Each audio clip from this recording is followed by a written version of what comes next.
तो मुझे अच्छा लगता था बच्चों को पढ़ाना, और यही जो मतलब मुझे अपने लिए सूटेबल लगती थी। बाकी तो जो मतलब मेरे लिए मुझे ऐसा लगता था कि मेरे लिए कंफर्टेबल वाली फीलिंग नहीं देंगी वो। लेकिन बहुत बड़ी जिम्मेदारी होती है हमारे ऊपर, और मैं तुझे यही कहना चाहूँगा मेरे बच्चे कि अगर घर का कोई काम छोड़ना पड़े ना कभी तो छोड़ दो, कोई और जिम्मेदारी छोड़नी पड़े तो छोड़ दो, लेकिन जिस बच्चे को आप पढ़ा रहे हो ना, बस कुछ भी करके ना उसको अपना बच्चा मान के पढ़ाओ, और ये धर्म मान लो कि मुझे इसको पढ़ाना है। मन करके पढ़ा, जी करके पढ़ा। पहले 1 महीने बच्चों को है ना धीरे धीरे छोटी छोटी चीज़ें करा के उनका इंटरेस्ट जनरेट करवाया जाए।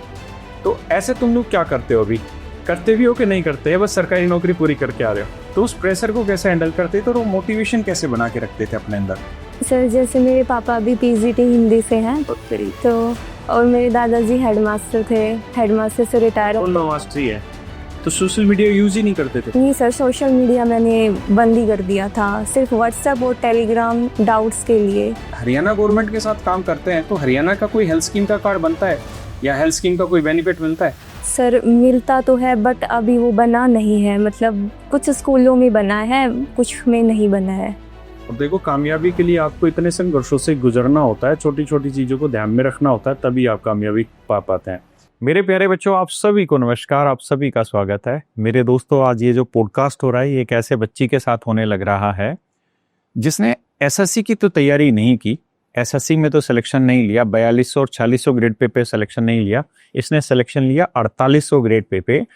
और ये अभी इसका जो सिलेक्शन हुआ था वो हुआ था हरियाणा में पीजीटी का। पीजीटी होता है पोस्ट ग्रेजुएट टीचर, जो 11th-12th के बच्चों को पढ़ाते हैं। और सबसे मजे की बात ये है कि इस बच्ची का जो सब्जेक्ट है वो मैथ है, और मैथ में बहुत कम पोस्टें होती हैं, और खासकर पीजीटी लेवल पे सिलेक्शन लेना और बहुत बड़ा मेहनत का काम होता है। और आप सबसे बड़ी चीज़ ये है कि जो बच्चे दिल्ली को समझते होंगे तो दिल्ली में जो पीजीटी चुने जाते हैं वो डीएसएसबी बोर्ड के थ्रू आते हैं, टीजीटी, पीजीटी, पीआरटी अभी। लेकिन हरियाणा में पहली बार ऐसा हुआ, ये 6 साल बाद वैकेंसी आई कि हरियाणा पब्लिक सर्विस कमीशन के थ्रू पीजीटी टीचर पोस्ट चुनी गई। और इसमें वही 3 चरण रखे गए, प्रीलिम्स, उसके बाद मेंस, और मेंस पूरा यूपीएससी की तरह डिस्क्रिप्टिव पेपर था लिखने वाला, और उसके बाद इंटरव्यू। तो आइए मेरे दोस्तों, इस पॉडकास्ट में आप सभी का स्वागत है। बेटा शिल्पी, आपका भी स्वागत है। पहले तो अपने बारे में बता, थोड़ा सा बैकग्राउंड, पीछे से चीजें, कहाँ पे पढ़े, कैसे कैसे तैयारी की, वो बता। मेरा नाम शिल्पा यादव है, मैं चरखी दादरी डिस्ट्रिक्ट से हूँ। मेरी स्कूलिंग मेरे गांव के पास से ही सर्वोदय सीनियर सेकेंडरी स्कूल से हुई है, और मेरी graduation government PC college Hisar से, और जो मास्टर्स है वो मैंने कुरुक्षेत्र यूनिवर्सिटी से की है। बढ़िया। तो उसके बाद जब तूने मास्टर्स वगैरह की तो ये फिक्स था कि तुझे टीचिंग की तरफ ही जाना था, कि मतलब ट्रेंड में हम सोच कुछ और रहे थे, कहीं चले कहीं और गए, वो वाला था? मास्टर्स के बाद जैसे कोविड आ गया था 2020 में, मैंने मास्टर्स पूरी की थी। फिर घर आने के बाद मेरे पापा ने बीएड में एडमिशन करवा दिया, तो बीएड के टाइम ही जैसे मैंने स्टार्ट करने का सोचा, और उसके बाद मुझे इस बारे में पता लगा कि पीजीटी का एग्ज़ाम होने वाला है, 1-2 साल में वैकेंसी आएंगी, तो फिर उसी के साथ मैंने अपनी तैयारी शुरू कर दी थी। अपने हरियाणा में एक कहावत है कि जो लड़की ग्रेजुएशन कर लेती है उसको जेबीटी बीएड तो कम्प्लीमेंट्री करवाते ही करवाते हैं, है ना। हमारे तो मेरे को लगता है हर घर में ही लड़कियां जो होंगी वो जेबीटी बीएड होंगी। अब तो पता नहीं क्रेज कैसा है कैसा नहीं। जब हम पढ़ते थे तो उस समय लगभग हर लड़की 12वीं के बाद जेबीटी करती थी, और बीच में तो जेबीटी क्या हुआ कि प्राइवेट होने लग गई थी, पीछे सरकारी होती थी। तो टीचिंग का बहुत क्रेज है, और क्रेज इसलिए भी है क्योंकि सबसे सेफ जॉब मानी जाती है। जी सर। और एक ऐसी जॉब मानी जाती है जो लड़कियों के लिए बहुत सूटेबल है। कारण क्या है कि बहुत लिमिटेड टाइम ही काम करना होता है दिन में, बिल्कुल, है ना। और उसके बाद फिर आप अपनी आगे पढ़ाई में भी जारी रख सकते हैं, अपने परिवार को भी ध्यान दे सकते हैं, और सबसे बड़ी चीज के छुट्टियां बहुत सारी, हाँ बिल्कुल, है ना। अभी तो छुट्टियां पड़ रही होंगी फिर तो? हाँ बिल्कुल, छुट्टियां पड़ने लग रही हैं। और पीजीटी मैथ होने का मतलब है कि आप बहुत जल्दी 4800 ग्रेड पे से फिर आप principal, as a principal promotion होता है, तो वहां आपका स्कोप बहुत अच्छा बनता है। तो मुझे अभी थोड़ा जो हरियाणा पब्लिक सर्विस कमीशन के थ्रू ये चीज आई पहली बार, तो इसके बारे में मुझे बता, क्या तुम्हें सिलेबस पता था क्या पूछेंगे? क्योंकि ये तो 6-7 साल के बाद ये पेपर हुआ एक तो, और एक बोर्ड बदल गया। पहले हरियाणा एसएससी लेता था इस चीज को, फिर ये हरियाणा पब्लिक सर्विस कमीशन लेना लग गया। तो तैयारी करते वक्त इस डिफरेंस को कैसे मैनेज करते थे? जी सर, सिलेबस एचपीएससी ने पहले ही डिफाइन कर दिया था कि यहाँ यहाँ से आपके क्वेश्चंस आएंगे पेपर में, तो उसी के पैटर्न के हिसाब से मैंने अपनी तैयारी शुरू की थी। अच्छा। जहाँ से मतलब टॉपिक्स मुझे मिले, जिस भी बुक से मैंने रेफर किया, यूट्यूब से देखा, मास्टर से की, तो वो सारा मतलब कवर अप हो गया था।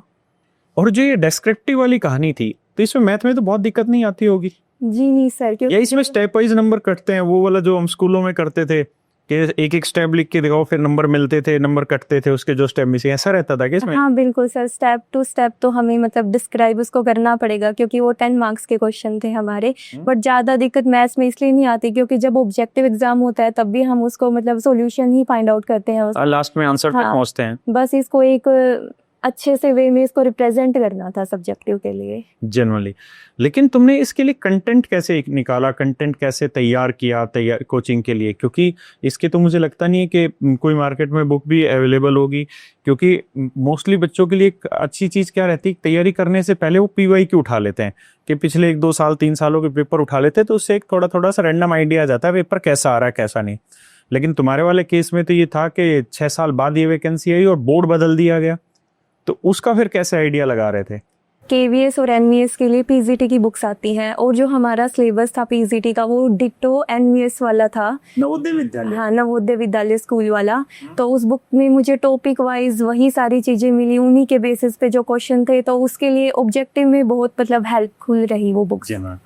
अच्छा, इससे पहले फिर तूने केंद्रीय विद्यालय वाला या उधर वाला बच्चे नहीं किया ट्राई इससे पहले? नहीं सर, ये मेरा फर्स्ट एग्जाम था। ये जस्ट मेरी बीएड कंप्लीट होते ही ये वैकेंसी आ गई थी और मेरा फर्स्ट अटेम्प्ट में ही ये क्लियर हो गया, तो मैंने बाकी फिर कोई एग्जाम नहीं दिया। ब्रिलियंट है, जीवन का पहला एग्जाम और वही क्लियर हो गया। तो ये बता कि तूने इसकी जो तैयारी करते वक्त जो मोटिवेशन लेके आई कि फर्स्ट अटेम्प्ट है, वो प्रेशर भी आता होगा, और खासकर हमारे साइड के में जो समाज उसमें तो वैसे ही प्रेशर आता है लड़कियों पे कि भाई जल्दी से जल्दी करो नहीं तो फिर ब्याह दी जाएगी। हाँ जी है? सर। तो उस प्रेशर को कैसे हैंडल करते थे और वो मोटिवेशन कैसे बना के रखते थे अपने अंदर? सर जैसे मेरे पापा भी PGT हिंदी से हैं, तो और मेरे दादाजी हेडमास्टर थे, हेडमास्टर से रिटायर है, तो वो बार बार मतलब मोटिवेट करते थे, और मतलब कंसिस्टेंसी तो मैंने 2022 से ही बना रखी थी रोज पढ़ने। हाँ, डेली कि मैं मतलब अपने बेसिक्स रूटीन वाले जो काम करके उसके अलावा बस पढ़ना ही काम होता था। तो ये सारी चीज़ें इजीली मैनेजेबल थी मेरे लिए। मैंने तैयारी काफ़ी पहले शुरू कर दी थी इसके लिए। अच्छा। और एक इसका जो PGT मैथ वाले का जो प्रीलिम्स होता था, वो जैसे DSSB की अगर मैं बात करूं, क्योंकि मुझे अभी एग्जैक्टली नॉलेज नहीं है उसकी, तो मैं पूछना ही चाह रहा हूँ। जैसे प्रीलिम्स होता है तो प्रीलिम्स लगभग सभी के लिए कॉमन होता है, फिर बाद में सब्जेक्टिव पेपर अलग अलग देने होते हैं मेंस के लिए। तो अभी ये हरियाणा पब्लिक सर्विस कमीशन के थ्रू जो आप लोगों का सिलेक्शन हुआ, इसमें प्रीलिम्स सभी, जैसे मान लो आप PGT मैथ बने, कोई बच्चा बना होगा PGT सोशल साइंस बना होगा, तो उन सबका प्रीलिम्स एक जैसा ही था या प्रीलिम्स भी डिफरेंट था? डिफरेंट था सर सबका, क्योंकि मोस्टली प्रीलिम्स में भी उन्होंने सब्जेक्ट ही पूछा था। जैसे 100 मार्क्स का था तो 90 के अप्रोक्स उन्होंने सब्जेक्ट से ही पूछा था। 10 मार्क्स में उन्होंने थोड़ी बहुत GK और DI के क्वेश्चन पूछ लिए थे। तो तूने तैयार किया था GK वगैरह? नो सर, क्योंकि मुझे जैसे और पेपर देख लिए थे बाकी सब्जेक्ट्स के, तो मोस्टली जो है वो सब्जेक्ट ही आ रहा था, तो मैंने सारा फोकस सब्जेक्ट पे ही रखा था। तो घर वाले तो तेरे टीचर वीचर हैं, और भाई ये जो मेरे तेरे तू शब्द आ रहा है, इस पर नाराजगी कोई नहीं जताना, क्योंकि हरियाणा की भाषा है। अभी एक मैं बच्ची का इंटरव्यू ले रहा था, वो 61वीं रैंक थी उसकी IAS, अपने हरियाणा की बच्ची है वो, पंचकुला से। तो जैसे हम जर्नली बात करते हैं तो अब तू बता बेटा क्या हाल है, ऐसे हम बोलते हैं। हाँ। तो उसमें कमेंट में बच्चों ने दबा के मेरे को ट्रोल किया हुआ है कि क्या IAS ऑफिसर से आप तू बोल रहे हो। तो सच बात ये है कि हर एक जगह की भाषा में ना कड़कपन अलग अलग होता है। अगर आप बिहार में चले जाएंगे तो बहुत मधुर भाषा रहेगी, अगर आप यूपी में आ जाएंगे तो मॉडरेट भाषा रहेगी, अगर आप आखिर हरियाणा में चले जाएंगे तो कति कड़क भाषा आएगी, है ना। और हम तो हरियाणा और दिल्ली के मिक्स हो रखे हैं, तो हम जिन शब्दों का प्रयोग करते हैं उस पर कोई नाराजगी ना व्यक्त करना, ये हमारे प्यार के शब्द होते हैं और हम रेस्पेक्ट ही कर रहे होते हैं उस चीज़ में। अब दोबारा से हम टॉपिक पे आते हैं। जी सर। तो मुझे ये बताया कि तेरा शेड्यूल क्या रहता था पढ़ने का?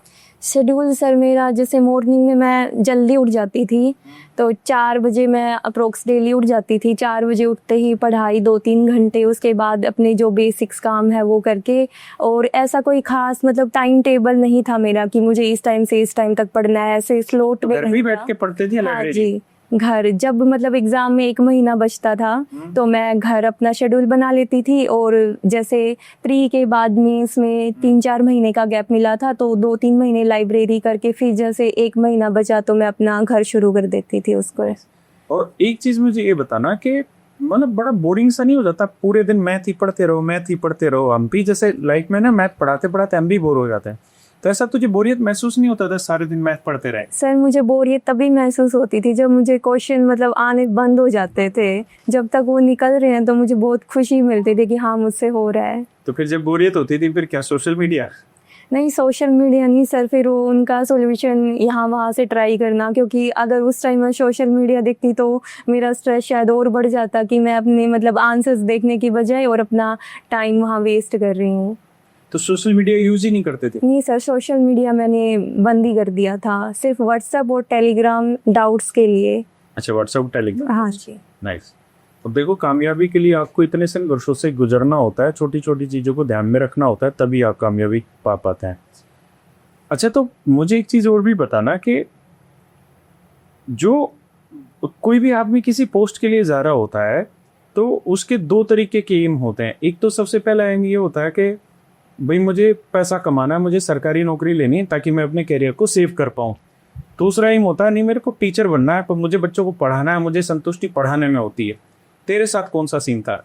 सर बच्चों को पढ़ाने में सेटिस्फेक्शन मिलता है। जॉब से पहले मैं ट्यूशन भी देती थी बच्चों को, सिर्फ 12th वालों को। नाइस। तो मुझे अच्छा लगता था बच्चों को पढ़ाना, और यही जो मतलब मुझे अपने लिए सूटेबल लगती थी। बाकी तो जो मतलब मेरे लिए मुझे ऐसा लगता था कि मेरे लिए कंफर्टेबल वाली फीलिंग नहीं देंगी वो। तो अभी पढ़ाती है स्कूल के बाद बच्चों को? नहीं सर, अभी टाइम नहीं लगता, जैसे थोड़ा दूर पोस्टिंग है मेरी, तो आते आते मुझे शाम हो जाती है तो टाइम नहीं लग पाता। और अभी तक तनख्वाह कितनी बन रही बच्चे पीजीटी मैथ्स में? सर ग्रोस पे 80,000। ग्रोस पे 80,000। और इन हैंड कितना आता है? In hand 73,000। 73,000।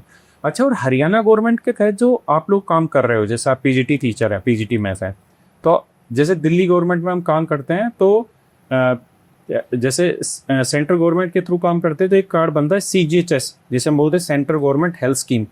ऐसे हरियाणा गवर्नमेंट के साथ काम करते हैं तो हरियाणा का कोई हेल्थ स्कीम का कार्ड बनता है या हेल्थ स्कीम का कोई बेनिफिट मिलता है? सर मिलता तो है, बट अभी वो बना नहीं है, मतलब कुछ स्कूलों में बना है, कुछ में नहीं बना है। अच्छा, एक चीज़ का जवाब दे मुझे, तो मैथ की टीचर है तो बहुत अच्छे से समझ पाएगी कि तेरा स्टार्टिंग से मैथ में इंटरेस्ट रहा होगा, है ना? हाँ जी सर। लेकिन वो इंटरेस्ट बना हुआ किसी एक टीचर की वजह से, हाँ जी। है ना? जैसे मेरा भी मैथ में इंटरेस्ट बना क्योंकि मेरा एक टीचर बहुत अच्छा था मैथ पढ़ाने वाला सरकारी स्कूल में, वीरेंद्र यादव सर। तो उन्होंने मुझे इतना अच्छे से पढ़ाया कि मेरा इंटरेस्ट मैथ में डेवलप हो गया। वही हमारा इंटरेस्ट साइंस में डेवलप नहीं हो पाया क्योंकि साइंस में जो टीचर थे वो उतना अच्छे से हमें शायद नहीं समझा पाए या हम नहीं समझ पाए। तो अब ये जिम्मेदारी तो तुम पे बहुत बड़ी हो गई कि अब जो बच्चे तुम्हारे से पढ़ने लग रहे हैं, और मैथ एक ऐसा सब्जेक्ट है जिससे सबसे ज़्यादा बच्चे डरते हैं। हाँ जी। और खासकर लड़कियों की बात करें तो सबसे ज़्यादा कमज़ोर लड़कियों का मैथ वाला हिस्सा रहता है, लेकिन अब बहुत बच्चे हैं जो बहुत पढ़ रहे हैं। तो तुम्हारे ऊपर तो ये बहुत जिम्मेदारी है कि हर एक बच्चे को समझाना है। हाँ जी। तो उस जिम्मेदारी को कैसे सोच के चल रहे हो? और दूसरा ये कि अभी मुझे एग्जैक्ट सिचुएशन 10th क्लास में नहीं पता कि 10th क्लास का बोर्ड कितना स्ट्रिक्ट है कितना नहीं, लेकिन अगर मान लीजिए एक बच्चे के 10th क्लास में रो पीट के वो मैथ में पास हो गया और उसने 11th क्लास में एडमिशन ले गया, तो फिर उसको पढ़ाते वक्त तुम्हें क्या क्या दिक्कत आती है, फिर उसको कैसे रिजोल्व करते हो उन प्रॉब्लम को? सर मेरा मैथ्स में इंटरेस्ट तो मेरे दादाजी हैं, वो अभी भी 10th तक इंग्लिश और मैथ्स पढ़ाते हैं, तो उन्होंने मुझे 10th तक मैथ्स पढ़ाया है। तो शुरू से ही पढ़ाते थे, मतलब छोटी से ही शुरू कर दिया था, तो 10th तक उन्होंने पढ़ाया, तब तक मेरा बेसिक्स बहुत अच्छा हो गया था। और मेरे स्कूल में जब मैं बच्चों को पढ़ाती हूँ, हालांकि बच्चों का लेवल थोड़ा बहुत डाउन है, तो 10th तक तो मतलब कर लेते हैं वो पास होने जैसा। और 11th में मतलब मैंने देखा है वही स्टूडेंट्स मैथ्स में जाते हैं जो 10th तक अच्छे थे, बाकी मैथ्स में जाते ही नहीं है। जाते ही नहीं है। तो तुम ऐसे कौन सी चीज क्या कौन सी ऐसी टेक्निक पकड़ रहे हो कि जिससे बच्चों का मैथ में इंटरेस्ट बन पाए? जैसे मैं जब पढ़ाता था तो जब मैं बच्चों को पढ़ा रहा होता था दिल्ली गवर्नमेंट स्कूलों में, तो मैं देखता था बच्चों का इंटरेस्ट कम होता था। कारण क्या होता था कि पिछली क्लासों में वो शायद उनको उतना बैकअप नहीं मिला कि उस तरीके से उनको इंटरेस्ट बने। और तो मेरी पहली कोशिश ये रहती थी कि कोई भी सेशन स्टार्ट होता था तो पहले 1 महीने बच्चों को है ना धीरे धीरे छोटी छोटी चीज़ें करा के उनका इंटरेस्ट जनरेट करवाया जाए। तो ऐसे तुम लोग क्या करते हो? अभी करते भी हो कि नहीं करते, या बस सरकारी नौकरी पूरी करके आ रहे हो? नहीं नहीं सर, बिल्कुल करते हैं। मैं तो जैसे कोई भी क्वेश्चन है बुक से डिफरेंट मेथड भी अगर मतलब मुझे शॉर्टेस्ट वे पता है इस चीज़ को बनाने का तो वो उनको बताती हूँ, बुक वाला भी बताती हूँ, जो जिसमें वो कंफर्टेबल हूँ। एक चीज़ को 4 दिन 5 दिन एक ही टॉपिक चलता है, जब तक मतलब मोस्टली क्लास को वो समझ ना आ जाए तो मैं मतलब अपना पूरी कोशिश करती हूँ कि उनका पीछे वाला भी क्लियर हो और आगे भी उनका मैथ्स में इंटरेस्ट बना रहे। क्योंकि मेरे पास बच्चे सीधा 9th में आते हैं तो 9th तक बहुत स्टूडेंट तो ऐसे होते हैं कि उनको मतलब एडिशन सब्ट्रैक्शन मल्टीप्लिकेशन भी वो सही से नहीं करते। तो शुरू में जब क्लासेस होती हैं तो पहले उनको डेली मल्टीप्लिकेशन के क्वेश्चन, डिवीज़न के क्वेश्चन और ये सब, हाँ, ताकि धीरे धीरे उसका इंटरेस्ट जनरेट हाँ किया जी। जा सके। और शिल्पा, तुझे तो इस बात का मेरे बच्चे एहसास हो गई कि ये जो टीचिंग पोस्ट है ना, या जो टीचर की जिम्मेदारी हो, बहुत बड़ी है। हम अगर अपनी ड्यूटी को ईमानदारी से निभा देना तो हमसे बड़ा कोई देशभक्त नहीं है ना?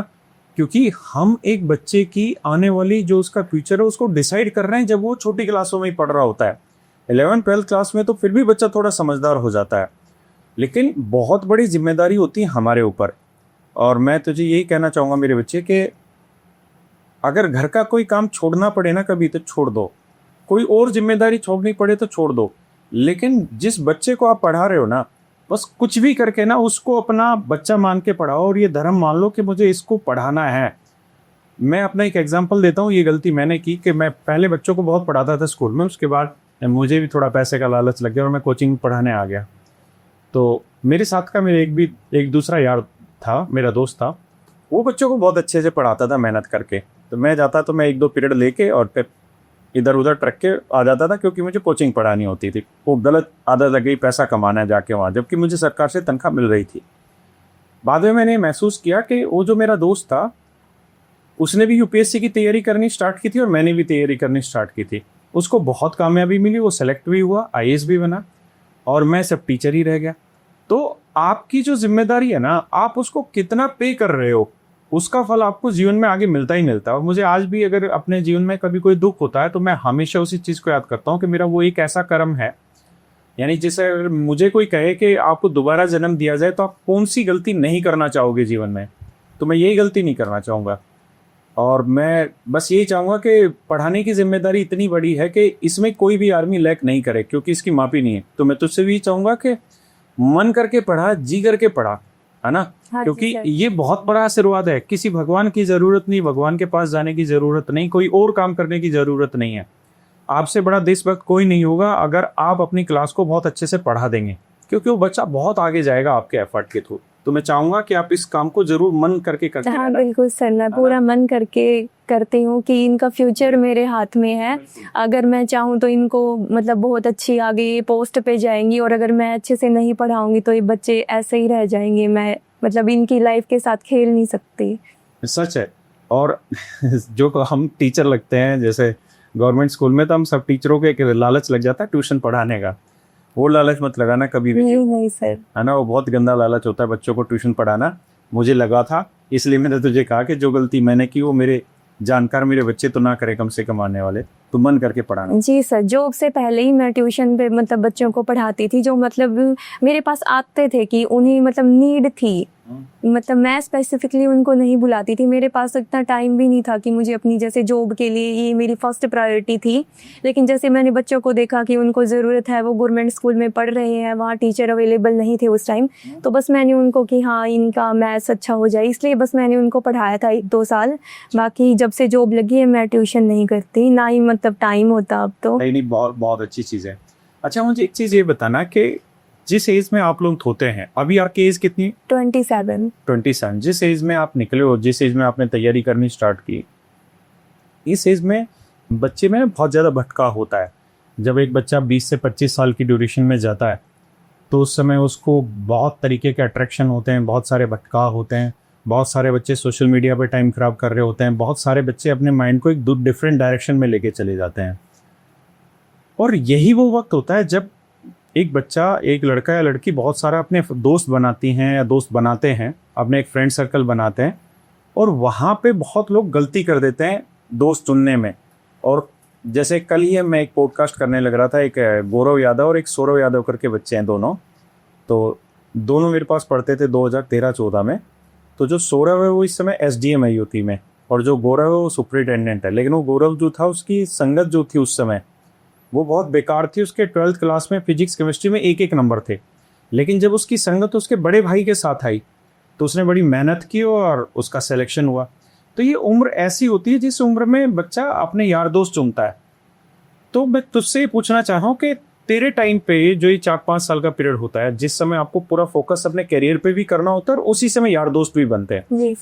तो उस ग्रुप की कितनी ज़रूरत तुम्हें महसूस होती है कि हम कैसे तो चुने अच्छे यार दोस्त, कैसे सेलेक्ट करें अपने यार दोस्त, अपने ग्रुप को कैसे बनाएं, और उसकी कितनी ज़रूरत है कि ग्रुप बनाएं? जैसे बहुत सारे बच्चे होते हैं जो अकेले ही सारी चीज़ें करते हैं, कुछ लोग होते हैं जो ग्रुप में विश्वास करते हैं। और तुम्हारा क्या अनुभव रहा इस 5 साल में, वो मैं जानना चाह रहा हूँ मुझे।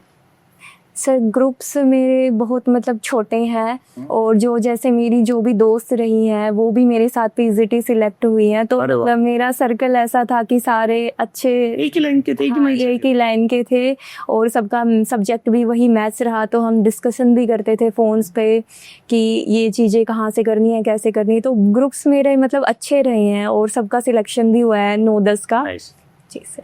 अच्छा, भटकाव इधर उधर नहीं था? भटकाव नहीं हुआ। सोशल मीडिया यूज करते ही नहीं थे? सोशल मीडिया बंद कर दिया था पहले यूज करते थे? हाँ जी सर।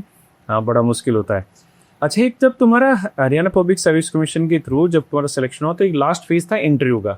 हाँ जी सर। तो इंटरव्यू में कोई ऐसा सवाल तुझसे पूछा गया हो जो सब्जेक्ट से हटके हो, या कुछ जर्नल सवाल जो इन बच्चों के साथ हम डिस्कस कर पाए? हाँ जी सर, वो सब्जेक्ट से हटके भी क्वेश्चन पूछ रहे थे।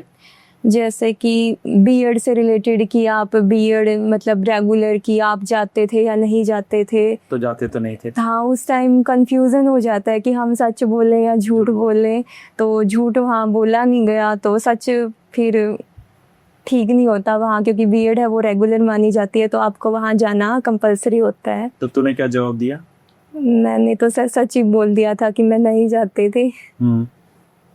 वो भी जरूरी होता है, सच बोलना भी। और कोई चीज ऐसी जो लगी हो कि मुझसे तो सर फिर सब्जेक्ट से हटके उन्होंने क्वेश्चन नहीं पूछे, लेकिन जैसे इंटरव्यू का जो शेड्यूल था वो 5-6 दिन चला था। अच्छा। तो मेरा लास्ट स्लॉट में था। थक चुके होंगे वो? हाँ बिल्कुल थक चुके थे, लेकिन जैसे पहले जिनका इंटरव्यू देखा मैंने तो उनसे जीके के क्वेश्चन पूछे जा रहे थे, और उस टाइम नई जो भी चीजें हुई थी इंडिया में या वो सारी चीजें उनसे पूछ रहे थे। हाँ, मैथ्स वालों से भी।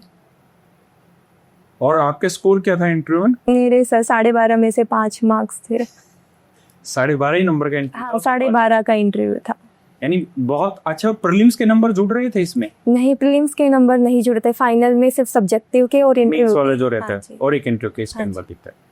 अच्छा, आपने अपने जीवन में जो कामयाबी पाई, तो इन 4-5 साल आपने जैसा कहा कि मैं 2020 के आसपास आपने तैयारी करनी शुरू की थी? 2020 में मेरी MSc हुई थी, 2022 में मेरी बीएड कंप्लीट हुई थी। उसके टाइम मैंने शुरू कर दिया। बीएड कंप्लीट होने के बाद स्टार्ट किया? नहीं, बीएड का जैसे फर्स्ट ईयर के एग्जाम देके और फिर मैंने HTET के लिए अप्लाई किया था, तो उस टाइम मैंने उस समय सीरियस होकर पढ़ना शुरू कर दिया।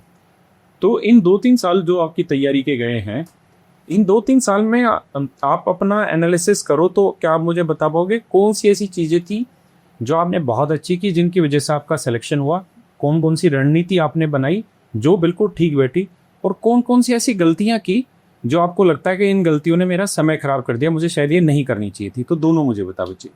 सर कंसिस्टेंसी मैंने हमेशा रखी। कंसिस्टेंसी मैंने कभी नहीं छोड़ी कि मैं मतलब पर डे 6-7 घंटे अपना टाइम निकालूं, चाहे एग्ज़ाम मेरा पास है या नहीं है। जब एग्ज़ाम पास आता था तो मैं अपना रूटीन बिल्कुल पेपर के ऊपर कर देती थी कि मुझे पूरा टाइम पढ़ना ही पढ़ना है। और गलतियां तो सर बीच बीच में जैसे थोड़ा कभी डाउट हो जाता था, प्रीलिम्स के बाद जैसे हो गया था कि मुझे ऐसा लगा कि मेरा पेपर अच्छा नहीं गया, तो जब तक उसका रिजल्ट नहीं आया तो मैंने 1 महीने बिल्कुल बुक नहीं उठाई कि मेरा तो शायद ना हो, लेकिन वो कट ऑफ वो इतनी नीचे गई कि वो सबका ही पेपर मतलब टफ था, तो सबकी कम ही मार्क्स थे।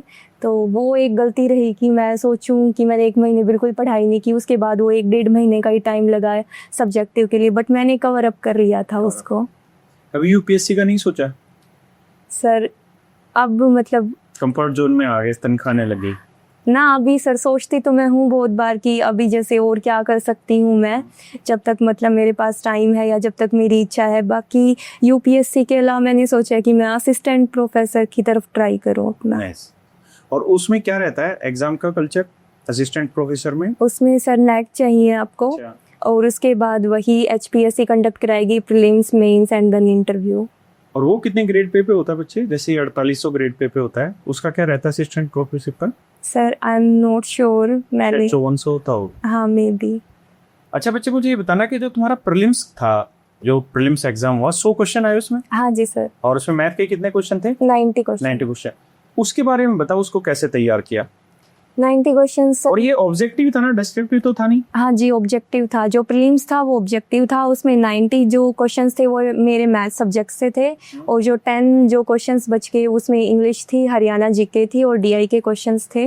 तो जो 90 मार्क्स का जो सब्जेक्ट था वो मैंने अपना ग्रेजुएशन से 11-12 के लिए मैंने एलिमेंट्स की बुक प्रेफर की थी उनसे, और कैरियर विल से मैंने बैच लिया था, उसमें मैंने स्टैट्स पढ़ा था, अलजेब्रा पढ़ा था आपकी वीडियो से, और ट्रिग्नोमेट्री के जो शॉर्टकट्स वाले फॉर्मूले थे उनसे मुझे बहुत हेल्प मिली थी। ऑब्जेक्टिव हाँ वैल्यू पुटिंग का जो क्वेश्चन है ट्रिग्नोमेट्री में वो मेरे डायरेक्ट हो गए थे वहाँ से। अदरवाइज वो माइंडसेट वही रहता है, डिटेल करने वाला। हाँ बिल्कुल डिटेल करने वाला। तो मेरे प्यारे बच्चों, ये थी एक बच्ची जो ग्रामीण परिवार से थी, और बहुत सारे लोग ये सोचते हैं कि वो अपनी नाकामयाबी के पीछे कारण देते हैं कि यार हम तो गांव में पैदा हुए, हमें तो फैसिलिटी मिली नहीं कि हम इस मुकाम पे पहुंच पाए। लेकिन ऐसे बच्चे उदाहरण बनते हैं इन चीज़ों के लिए कि आप गांव में पैदा हुए हों या शहर में पैदा हुए, कोई फ़र्क नहीं पड़ता। संसाधन आपके पास कितने हैं कितने नहीं, इस बात से कोई फ़र्क नहीं पड़ता। फ़र्क इस बात से पड़ता है कि आप में तैयारी करने का जुनून कितना है। अगर सिर्फ संसाधनों से ही फ़र्क पड़ता तो आज सचिन तेंदुलकर का बेटा भारतीय क्रिकेट टीम में खेल रहा होता, आज अमिताभ बच्चन का बेटा अभिषेक बच्चन बॉलीवुड का बहुत बड़ा स्टार बन चुका होता। लेकिन सच यही है कि कामयाबी के लिए संसाधनों की नहीं, जुनून की ज़रूरत होती है। वो जुनून आप गांव में रह के भी रख रहे हैं तो भी कामयाबी मिलेगी, शहर में है तब भी कामयाबी मिलेगी। तो मन करके पढ़ते रहिए, मेहनत करते रहिए। नमस्कार, धन्यवाद, थैंक यू बेटा। Thank you sir.